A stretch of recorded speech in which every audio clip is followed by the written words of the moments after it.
Sa Proverbs 3:6, sa tanan nimong mga dalan ilhasya. Tanan mong mga dalan, tanan mong plano, ilhasya. Amahan, imo baling kababuton.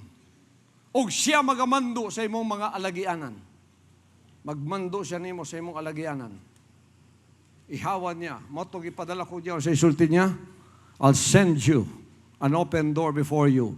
An angel will open that door before you. Giyahan ta ka. Ako'y magbuot sa imong kinabuhi. Kay ngano, giila ko siya.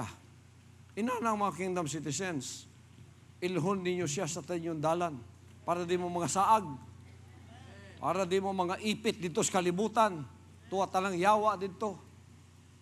Tapos nagabitik na yung mga kasing-kasing o mga tiil, wa pa mo kabalo, kay wala man niyo gihatag ang himaya sa iyaha.